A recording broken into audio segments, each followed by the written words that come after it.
तो बच्चों, बेटा राष्ट्रीय उपलब्धि सर्वेक्षण में आज हम क्लास 5th की हिंदी की वर्कशीट को हल करेंगे। राष्ट्रीय उपलब्धि सर्वेक्षण यानी NAS, जो आपका नेशनल अचीवमेंट सर्वे 2021, अभी 2021 चल रहा है ना, उसका जो आपका टेस्ट होगा उसकी हम प्रैक्टिस कर रहे हैं। और आज की हमारी वर्कशीट है बेटा हिंदी की। हमने कौन कौन सी वर्कशीट हल कर ली? हिंदी, उसके बाद गणित, उसके बाद EVS, उसके बाद आपका इंग्लिश। ठीक है। और अगर आपने ध्यान दिया हो तो मैंने वीडियो में बताया था हिंदी और इंग्लिश की सेम है, बिल्कुल एक जैसी।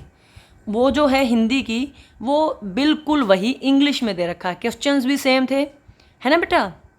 तो मैंने हिंदी की जब आपको समझाई थी तब ये कहा था ध्यान से समझना, और इंग्लिश की जब समझाई थी तो ये बताया था इसका बिल्कुल सेम हिंदी में हम पहले कर चुके हैं, है ना बेटा। तो इस बार भी मैं वही कहूँगी कि इन क्वेश्चंस को जो मैं आपको समझाऊं ध्यान से समझना, ध्यान से पैराग्राफ, प्रस्ताव, पंक्तियाँ जो हमें दिया होगा उसको पढ़कर हमें आंसर देने हैं। जैसे पिछले में पैराग्राफ या पंक्तियाँ दी थी उनको पढ़कर हमने आंसर दिए थे, एक चित्र दिया था उसको देख के एक्सप्लेन किया था, तो वैसे ही आज हमको हल करना है। ठीक है। आगे बढ़ने से पहले आप सभी से एक छोटी सी रिक्वेस्ट है बेटा, अगर आपको ये वीडियो पसंद आए, समझ आए, सारी बातें अगर समझ में आ जाती है तो पसंद छोड़ो आप लोग, तो आप मेरे चैनल को सब्सक्राइब करो ताकि जब भी मैं सॉल्यूशन बनाऊं जिस भी वर्कशीट के, आपको वो सॉल्यूशन फटाफट मिल जाए। ठीक है बेटा। वीडियो अच्छी लगे तो लाइक करें, कमेंट करके बताएं कि क्या समझ में आया और क्या समझ में नहीं आया। अपने उन दोस्तों को शेयर कीजिए जिनके पास ये वीडियो नहीं पहुंच पाई, जो आपके साथ आपकी क्लास में पढ़ते हैं कि। ठीक है। तो फटाफट से वर्कशीट को हल करते हैं। पहला क्वेश्चन है, नीचे दी गई कविता को पढ़कर प्रश्नों के उत्तर दे। पिछली बार हमने एक कहानी पढ़ी थी रामू वाली, एक हमने कुछ मतलब लाइनें पढ़ी थी, पंक्तियाँ पढ़ी थी, तो फॉरेस्ट मैन वाली। तो आज हमें कविता दी है, तो इसको आपको कुछ भी आ सकता है, ये मत सोच के चलना कि वो चीज़ क्या है। वो पद्य मतलब पाठ से संबंधित जो भी होते हैं, गद्य और पद्य, पद्य कविता से संबंधित और गद्य पाठ से संबंधित, कुछ भी आ सकता है। ऐसा मत सोच के चलना कि कुछ अलग सा नहीं आएगा। ठीक है। लेकिन होंगी पंक्तियाँ, उसमें से पढ़कर आंसर देने हैं। ठीक है। गुरु एक थे, एक था चेला। एक गुरु था और एक चेला था। चले घूमने, पास पे न था थे धेला। धेला बेटा क्या होता है? पैसा, रुपया, धन, दौलत, धेला। ठीक है। मतलब एक गुरु थे और एक चेला थे और उनके पास एक भी रुपया या कोई धनराशि नहीं थी। चले चलते चलते मिली एक नगरी। चले चलते, वो चलते रहे चलते रहे चलते रहे, फिर उन्हें एक नगरी, नगर यानी शहर मिला। नगरी, नगर, नगर, शहर।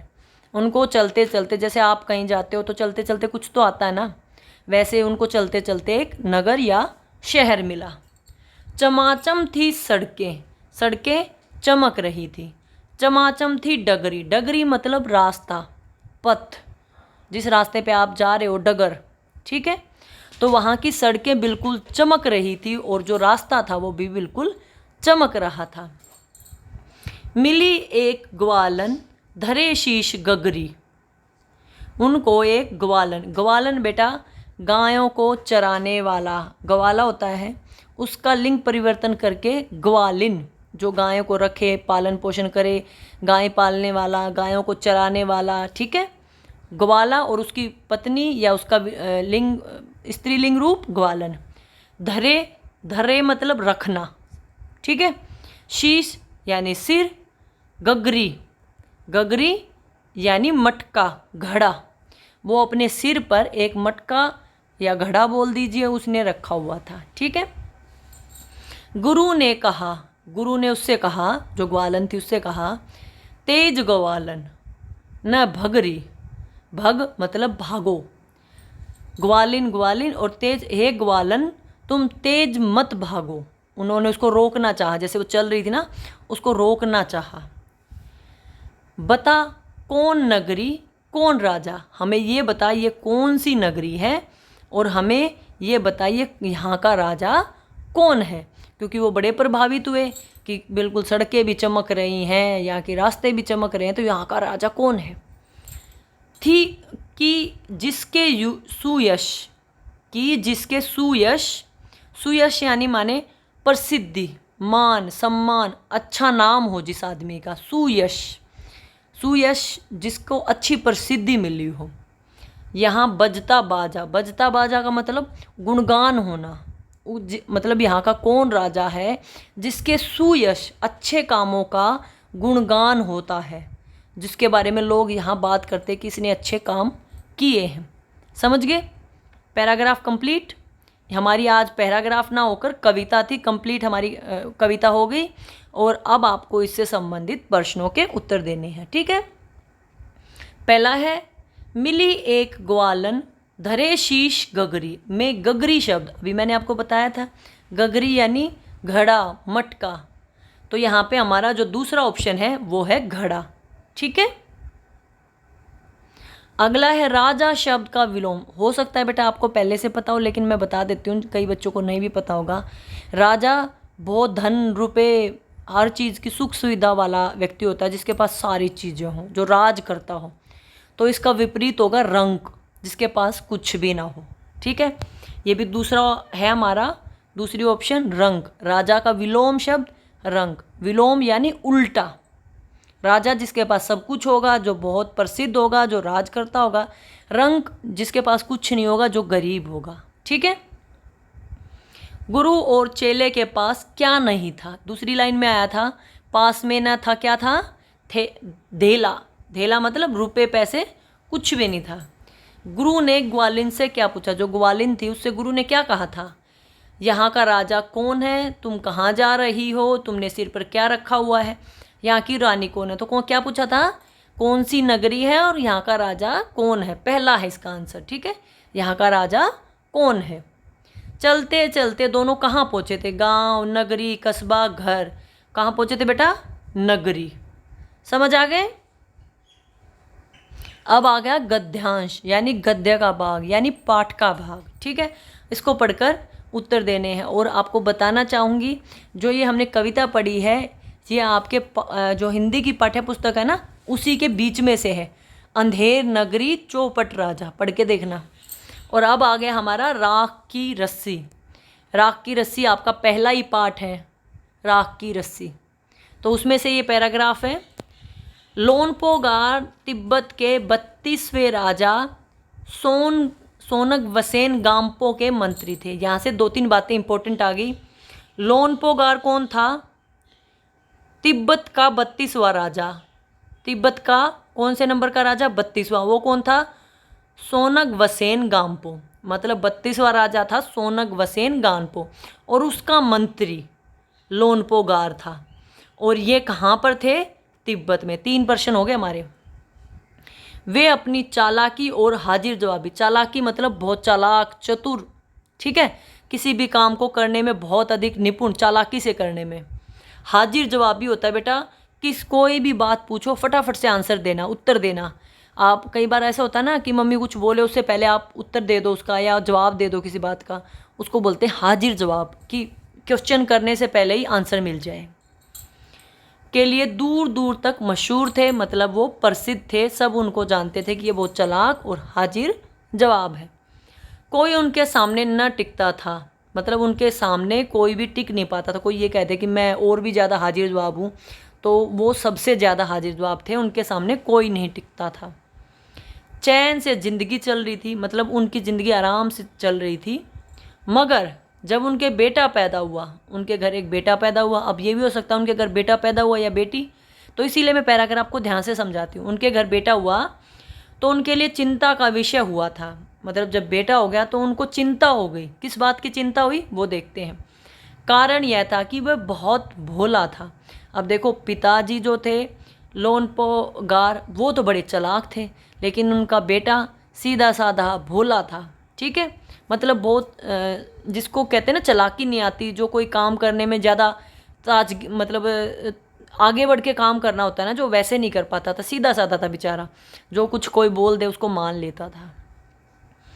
होशियारी उसे छूकर भी नहीं गई थी, मतलब जैसे आज के टाइम में कहते हैं ना कि सब वो चालाक हैं, सब काम से काम रखते हैं, ऐसे उसके अंदर बिल्कुल भी होशियारी नहीं थी। लोनपोगार ने सोचा मेरा बेटा बहुत सीधा साधा है, मेरे बाद इसका काम कैसे चलेगा। अब लोनपोगार यही बैठा बैठा सोचता रहता था कि मैं तो बहुत चालाक था और मेरा बेटा बिल्कुल सीधा है, मेरे बाद अगर मुझे कुछ हो गया यानी मेरी मृत्यु हो गई तो मेरे बाद मेरे बेटे का क्या होगा। एक दिन लोनपोगार ने अपने बेटे को 100 भेड़ें देते हुए कहा। कितनी भेड़ें दी बेटा? 100 भेड़ें। तुम इन्हें लेकर शहर जाओ, मगर इन्हें मारना नहीं और बेचना नहीं। उसने बेटे को 100 भेड़ दी और कहा जाकर इनको मारना भी नहीं है और बेचना भी नहीं है, इन्हें वापस लाना 100 जौ के बोरों के साथ। मतलब इन भेड़ को भी वापस लाना और इनके साथ साथ तुम क्या लाओगे? 100 बोरे जौ के, 100 जौ के बोरों के साथ, ठीक है, वरना मैं तुम्हें घर में नहीं घुसने दूंगा। उसने ये काम क्यों किया था? ताकि वो अपने बेटे को चालाकी सिखा सके कि देखता हूँ मेरा बेटा इसके लिए क्या करता है। कि अब देखो भेड़ को बेचना भी नहीं है और मारना भी नहीं है, मारे भी नहीं गा बेचे भी नहीं गा तो बोरे अपने आप थोड़ी आ जाएंगे, तो कैसे करेगा। उसको चालाकी सिखाने के लिए उन्होंने ये सब किया, ठीक है। इसके बाद उन्होंने बेटे को शहर की तरफ रवाना कर दिया। अब ये भी प्रश्न हो सकता है कि बेटों को कहाँ रवाना किया? शहर की तरफ, ठीक है। चलिए अब प्रश्नों को हल करते हैं। लोनपोगार किस राजा के मंत्री थे? पहला ही था सोनग वसेन। सब में ही सोनग वसेन लिखा है बेटा?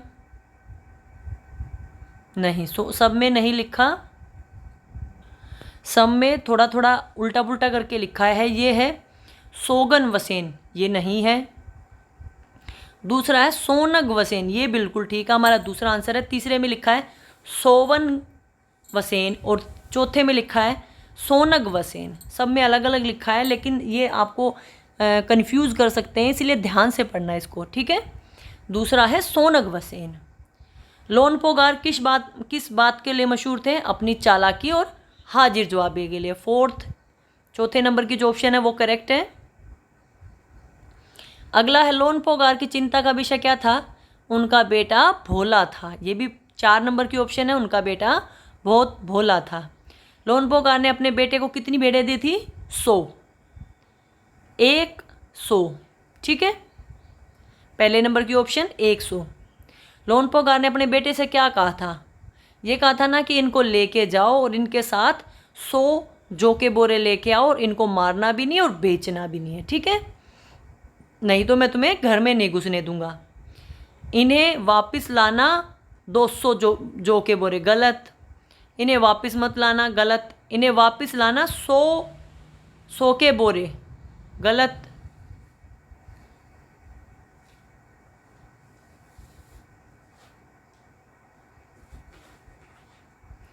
इन्हें वापस लाना 100 गेहूं के बोरे। बेटा इसमें तो सारी ऑप्शंस गलत हैं। पहले में है 200 जौ के बोरे के साथ, जबकि उसने कहा था 100 जौ के बोरे। पहले में ये गलती है, इसमें जो लिखा ही नहीं है, 100 के बोरे लिखा है, ठीक है। देखिए बेटा इसका वैसे मेरे हिसाब से सी ऑप्शन होगा, तीसरे नंबर वाला, क्योंकि यहाँ पे वापस लाना 100 जौ के बोरों के साथ, यहाँ जो ऐड कर लीजिए, यहाँ पर जहाँ मैंने निशान लगाया है यहाँ पर जो ऐड कर लीजिए, इन्हें वापस लाना 100 जौ के बोरों के साथ, ठीक है। और इसका सी ऑप्शन हो जाएगा, क्योंकि पहले में 200 लिख दिया, दूसरे में लाना ही मत लिख दिया, तीसरा हो सकता है क्योंकि इसमें 100 जौ नहीं दिया, चौथा गेहूं के बोरे लिखा है जो कि गलत है, तो आप इसका सी मानिएगा, ठीक है बेटा। और जो ऐड कर लीजिएगा इसके अंदर, जो। अगला आपका निम्नलिखित पत्र को पढ़िए। देखिए अब आ गया हमारा पत्र, कविता आ गई, पाठ का हिस्सा आ गया, अब हमारा पत्र। ये लिखा है बफलो न्यूयॉर्क, जगह का नाम है। 20 मार्च 1995 को ये लिखा गया है। प्रिय नित्या, किसको लिखा गया है? नित्या को। तुम्हारा 17 जनवरी का पत्र मिला, ठीक है। 20 मार्च को लिखा, उसको 3 दिन पहले कोई पत्र मिला नहीं, ये कितने दिन पहले? ये 17 जनवरी है, ये 20 मार्च है, तुम्हारा 17 जनवरी को जो नित्या ने पत्र लिखा था वो अब उसको दूसरे को, किसको, नरेंद्र नाथ को मिला है। ठीक है, तो नरेंद्र नाथ कह रहा है तुम्हारा 17 जनवरी का पत्र मिला, तुम प्रतियोगिताओं में भाग ले रही हो। प्रतियोगिताएं बेटा जो कंपटीशंस होते हैं खेल के या पढ़ाई के, वो खेल के भी हो सकते हैं, पढ़ाई के भी हो सकते हैं, उनमें भाग ले रही हो, ये पढ़कर बड़ा अच्छा लगा। लेकिन एक बात ध्यान में रखना, जीतने पर घमंड से बचना। तो वो अब उसको समझा रहे हैं, अगर तुम जीत जाओ तो घमंड मत करना। घमंड मतलब अहंकार, कि बस मैं ही हूँ जो कुछ हूँ, मैं सब कुछ कर सकती हूँ या कर सकता हूँ। प्रथम ना आने पर मन छोटा मत करना। अब उन्होंने ये भी समझाया कि अगर मान लो तुम जीत नहीं पाती हो, हार जाती हो, तो मन छोटा मत करना, मतलब बुरा मत मानना और कोशिश करते रहना। जैसे हम आपको संस्कारशाला में ये सारी बातें बताते हैं ना, जीत महत्वपूर्ण है, मतलब जीतना महत्वपूर्ण है, लेकिन अपनी पूरी क्षमता से प्रतियोगिता में भाग लेना भी ये अपने आप में एक उपलब्धि है। इसका मतलब ये है बेटा कि देखो, आप कोशिश तो कर सकते हो सकता है आपसे भी अच्छी कोशिश करने वाले बच्चे हों, तो हमें अपनी पूरी ताकत के साथ, क्षमता यानी ताकत के साथ प्रतियोगिता में भाग लेना चाहिए। और ये भी अपने आप में एक उपलब्धि है, मतलब बहुत अच्छा काम है। ठीक है, तुमने सेंट्स व डॉलर की फरमाइश की है, मतलब ये न्यूयॉर्क में रहते हैं, तो वहाँ पे कौन सा हमारे यहाँ जैसे रुपए चलते हैं ना बेटा, वहाँ पे क्या चलता है, सेंट्स और डॉलर न्यूयॉर्क में। ठीक है, ज़रूर लाऊंगा, लेकिन मेरा ख्याल है कि घर में अमेरिकी सिक्के और नोट होने चाहिए। ठीक है, तो उन्होंने कहा कि मैं बिल्कुल तुम्हारी ख्वाहिश को पूरा करूंगा और तुम्हारे लिए अमेरिकी सिक्के, अब जो ये सेंट और डॉलर है, यहाँ कहाँ की मुद्रा है, अमेरिका की, वहाँ के सिक्के और नोट है। जैसे हमारे यहाँ सिक्के हैं, वहाँ के सेंट्स हो गए और नोट यानी डॉलर हो गए।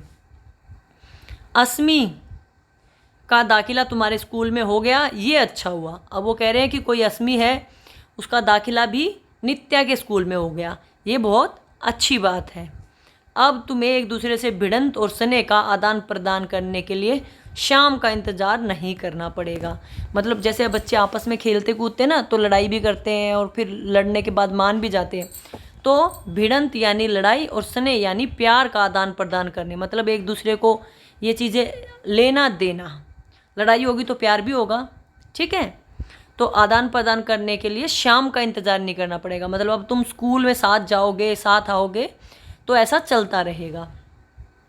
अस्मिता का अंग्रेज़ी लहजे में बोलने का शौक़ बुरा नहीं है, मतलब जो अब हमें ये पता चला, जो अस्मिता नाम की लड़की है, वो अंग्रेज़ी में बोलने का लहजा, मतलब जैसे को होता है ना, जैसे हम इंग्लिश में बात करते हैं, वैसे शौक़ बुरा नहीं है, उसको शौक़ है इस चीज़ का। और ये गलत बात नहीं है, क्योंकि बेटा अगर आप कोशिश करोगे ना, धीरे धीरे उस चीज़ में परफेक्ट हो जाओगे। ठीक है, बस एहतियात ये रखो कि हिंदी बोलो तो हिंदी और अंग्रेजी बोलो तो अंग्रेजी। बस ध्यान, एहतियात यानी ध्यान रखो कि अगर तुम इंग्लिश बोलते हो तो इंग्लिश ही बोलो, हिंदी बोलते हो तो हिंदी बोलो। जैसे अब मैं भी आपको समझा रही हूँ, तो बीच बीच में कई शब्द हमारे इंग्लिश के आ रहे हैं ना, तो ऐसा ना हो कि बोलना कुछ चाहते हैं, जैसे ये तो आप समझ पा रहे हो, लेकिन कई बार जैसे वो होता है ना कि गलत बोल देना और कोई आपको समझ में ही ना आए, मिक्स खिचड़ी बना देना, वो काम नहीं होना चाहिए। हर वाक्य में 2 भाषाओं की खिचड़ी अध कचरेपन की निशानी है, यही बात मैं आपको बोल रही थी, समझा रही थी। अगर 2 भाषाओं को मिला देंगे तो जो 2 भाषाओं की खिचड़ी बनेगी, वो ये पता चलेगा इसको कुछ भी नहीं आता, तभी तो ये ऐसा कर रहा है। अध कचरापन, जो पूरा पका नहीं हो, जिसमें कचरा हो, आधा कचरा। ठीक है, ये सिर्फ यदा कदा तालमेल होना चाहिए। यदा कदा मतलब कभी कभी, तालमेल मतलब जैसे अब मैं आपको पढ़ा रही हूँ, तो मैं जो शब्द यूज़ कर रही हूँ आपको समझ आ रहे हैं, और ऐसे कभी कभी इस्तेमाल कर सकते हैं। यदा कदा कभी कभी। यहाँ बर्फ़ पिघल गई है, कहाँ पे पिघल गई है, न्यूयॉर्क में। बसंत आने को है, कहाँ पे आने वाला बसंत, न्यूयॉर्क में। बसंत के स्वागत में कौन सा राग गाते हैं मैं नहीं जानता। अब उसको कह रहा है कि जब बसंत आती है तो राग गाया जाता है, मतलब जो गीत वगैरह गाते हैं उनको राग बोलते हैं। ठीक है, और कौन सा गाया जाता है मुझे नहीं पता। अस्मिता को आशीर्वाद, अब अस्मिता को वो अपना आशीर्वाद दे रहे हैं। ने मतलब प्यार के साथ, नरेंद्र नाथ। ठीक है, अब हम इसके प्रश्नों की बात कर लेते हैं। यह पत्र किसने किसको लिखा? इन्होंने लिखा है इसको, यानी नरेंद्र ने नित्या को। दूसरा ऑप्शन है नरेंद्र ने नित्या को। ठीक है, अगला आपका यदा कदा का अर्थ क्या है? कभी कभी, मैंने बताया भी था। दूसरा ऑप्शन, निम्न में से कौन सा शब्द सर्वनाम नहीं है? इसमें बेटा यह, वह, तुम, ये सब क्या है? हमारे सर्वनाम है, लेकिन नित्या नाम है किसी का, वो संज्ञा होता है, तो हमारा नित्या जो है वो सर्वनाम नहीं है। 4 नंबर ऑप्शन, जीतने पर क्या नहीं करना चाहिए? घमंड। दूसरा ऑप्शन घमंड। निम्नलिखित में से कौन सा शुद्ध रूप है? अब आपको ये बताना है इनमें से शुद्ध कौन सा है बेटा। देखिए बेटा, आपका जो दूसरा ऑप्शन है ये शुद्ध रूप है। ठीक है, शुद्ध मतलब यो इस लिखने का सही तरीका, कोई गलती ना हो। इसमें जो विद्यालय लिखा है ये ध के ऊपर से ऐसे लगाते हैं, विद्यालय। ठीक है, ये हमारा इस तरह से चलता है, इसको छोड़ देते हैं। इन्होंने पूरा कर दिया, इसमें विद्या लिखा है और इसमें दा के नीचे हलंत नहीं लगाया, ये मिस्टेक्स हैं। समझ में आई बात? तो इसीलिए हमारा जो दूसरा है वो ठीक है। ठीक है बेटा, आ गई सारी बातें समझ में? आज के लिए बस इतना ही। Thank you.